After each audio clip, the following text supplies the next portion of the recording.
Are South Africans not having military? Are they not having police? Are they not having other security apparatus? They do. And they have the gadgets. They have the ability to stop what has been happening. Have they done it?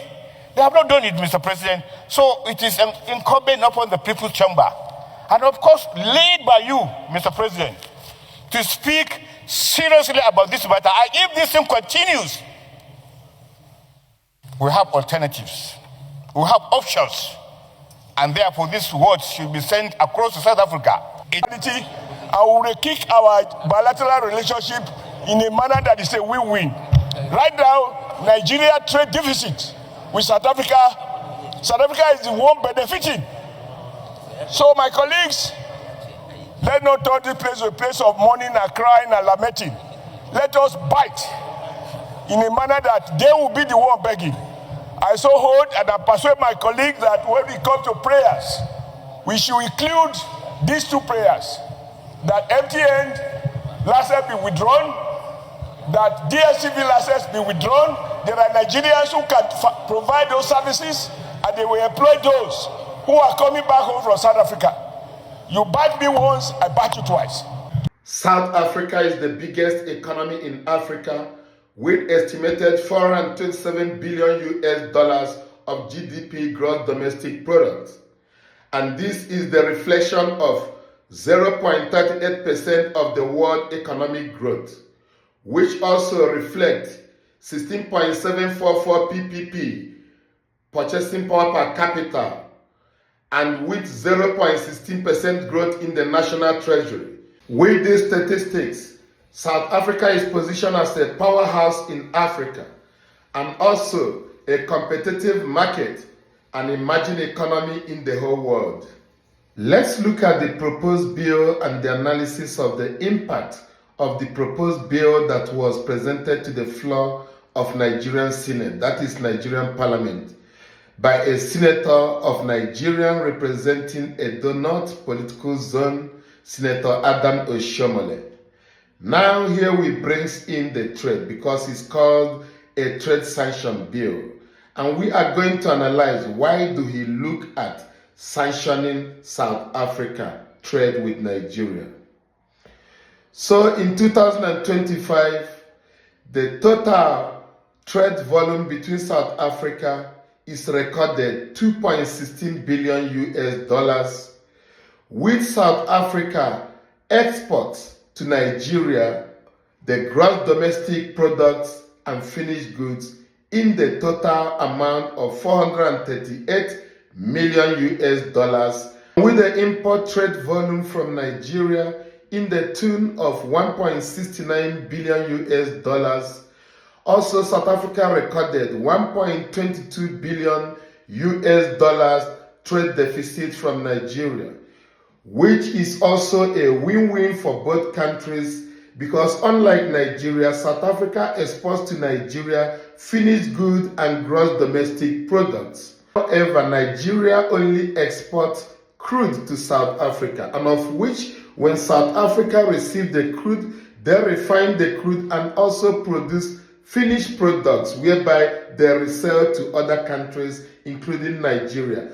There is no doubt that South Africa is costing clearly as the most beneficial of the bilateral trade for both countries, due to their capabilities in manufacturing and production of finished goods, which they will now resupply to other countries in Asia and Africa and Europe.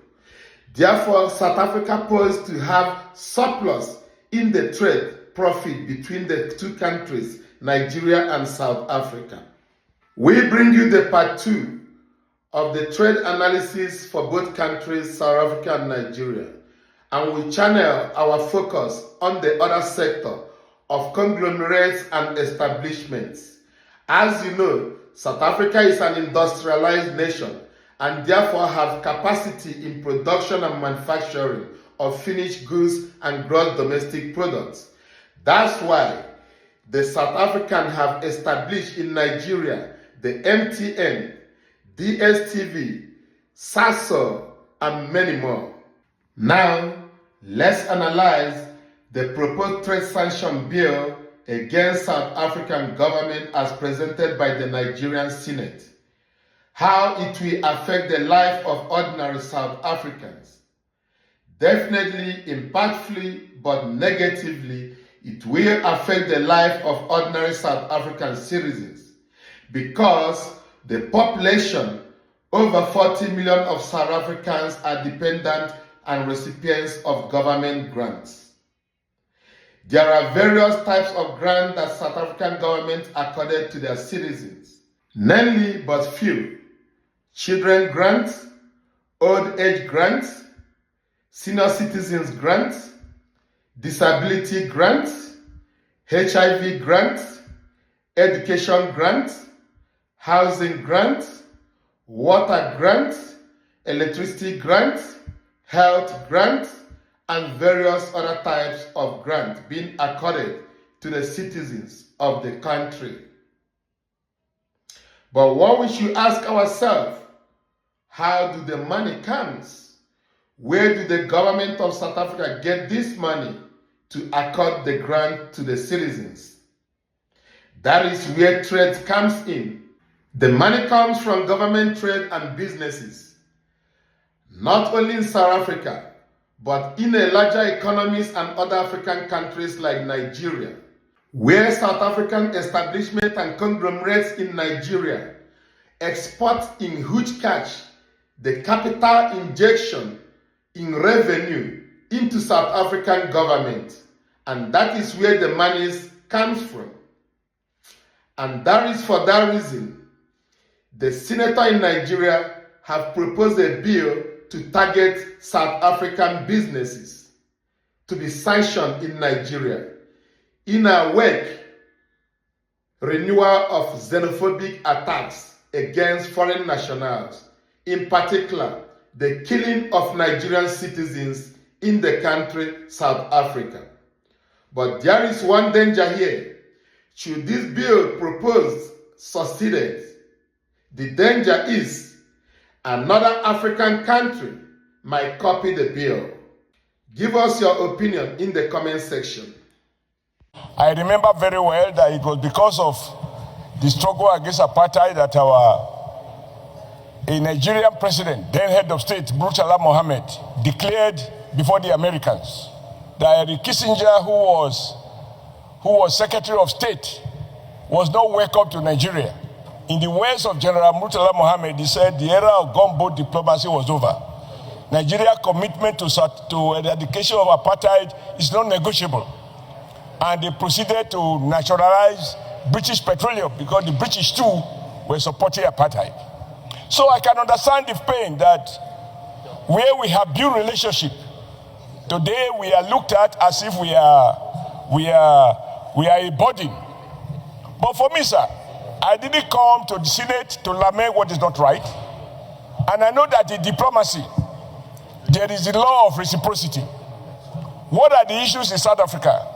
The president of South Africa did campaign openly that foreigners were taking the jobs that South African people could do. That is why his hands and his legs are tied. What is my response? These Nigerians who are in South Africa, they are not there on holiday. They are there to work and to earn. And which kind of job are they doing? There are two categories. Many are traders. Others are doing maybe some high-skilled jobs. So my view is that it is time to reciprocate. This Senate should adopt a position that MTN, a South African company that is cutting away millions of dollars from Nigeria every day, that Nigeria nationalize it and withdraw its license, so that Nigeria company can take over the MTN business and recruit more people. Those coming from South Africa will find good jobs working with the company that will replace MTN.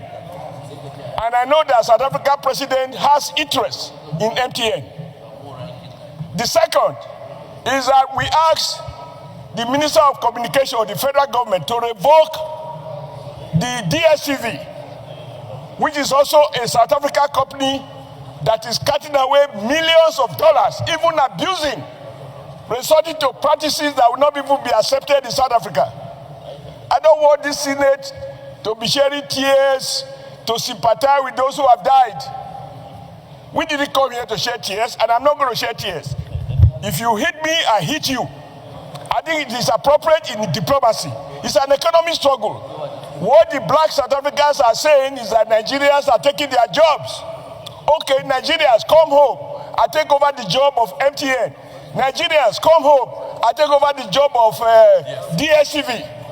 When we hit back, the president of South Africa will not only talk, he will go on his knees to recognize that Nigerians cannot be intimidated, and we do not condone any war life being lost.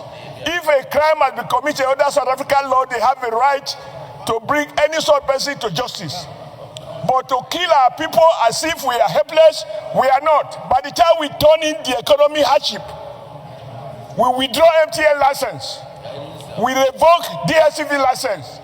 Those people coming from Nigeria, from South Africa will have good jobs to do. Let South Africa continue with their jobs. Then when we have this balance of madness, I believe there will be sanity, and we will kick our bilateral relationship in a manner that is a win-win. Right now, Nigeria trade deficit with South Africa. South Africa is the one benefiting. So my colleagues, let's not turn this place to a place of mourning and crying and lamenting. Let us bite in a manner that they will be the one begging. I so hold and I persuade my colleagues that when we come to prayers, we should include these two prayers. That MTN license be withdrawn, that DSTV license be withdrawn. There are Nigerians who can provide those services, and they will employ those who are coming back home from South Africa. You bite me once, I bite you twice.